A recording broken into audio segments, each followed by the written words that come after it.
I'm so humble. I'm so humble. I'm so humble. I'm so humble. I'm a superstar. I kick down the door. What's going on, people? It's the Xbot 448, and in today's video, I want to do two things in today's video. First off, with the new Halo 5 content that dropped, we have been given the ability to gift gold packs, and it's a really, really cool feature. Unfortunately, all you could really do is buy them with currency if you're going to gift them. You can't use your REQ points. But with that being said, the community has done something absolutely amazing with me, and I really appreciate it. If you can see these gold packs right here, these have all been gifted to me from people within the community, such as my boy A Brownies, Weckless, Inferno 217, which is basically he kind of like runs Four Guys with Quarters. He's kind of like the moderator on that podcast and stuff. But thank you guys so much for giving me all these gold REQ packs. Just to let you know, I will be opening all these, and I'm actually going to put it into the gameplay of the next podcast this Saturday. So thank you guys again. But let's break down the news of the day, and that basically is when it comes to UK software sales charts. Somebody wrote an article that came out this morning basically stating how Dead Rising 4 in the UK for, their represented launch weeks, Dead Rising 4 actually sold more than The Last Guardian. Let me say that again. Dead Rising 4 debuted with more sales than The Last Guardian. Guys, if you remember the ponies out there on social media, whether it's on Twitter, whether it's on Facebook, wherever, hyping up The Last Guardian. And I mean, why not? They've been waiting so long for this game, like over 8 years waiting for this game. So you would figure, as soon as this game came out, the anticipation must have been, absolutely astronomical, and you would think like the game would sell. But in all actuality, at least in the UK, Dead Rising 4 sold more.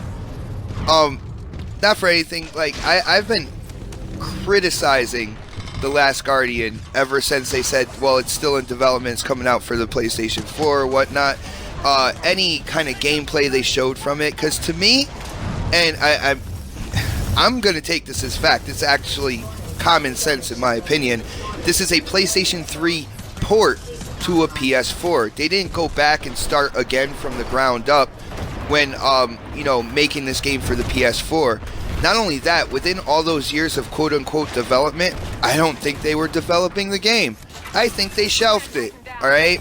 And not for anything, if you look at the game, except for the lighting and some of the additional detail on the feathers of Trico, I mean, there's not too much else that you would say is, PS4 or this generation worthy in terms of the graphics. But there's some people out there shouting on top of buildings that this is the greatest, graphically the greatest game out there, greatest game. They are just so happy it came out. They've waited so long and stuff like that. Guys, when it comes to games and delays, I'll let you know right now, I've said it before, there's a game that was announced beginning of this generation with the Xbox One called Below. And they've talked about it for 3 years. But guess what? 3 years is too long for me, man.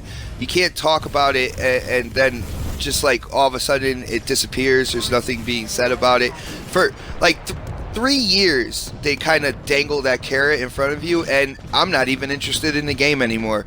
Call it what you will. If you think that that's stupid, then, feel it's stupid. But in my opinion, I don't like seeing that game for so long without it coming out. And if you look at Cuphead is on the verge of being that same thing for me, and I know a lot of people are anticipating Cuphead. But if it gets delayed in 2017, I'm done with that as well. It's a smaller title to me. I mean, it looks cool, but I'm into the more, I guess you could say, fully fledged games, like the Doom that you're seeing right now, Halo 5, Titanfall. Like, I like the big games. There's some arcadey type, indie type games I like, but it's not the majority of my games library.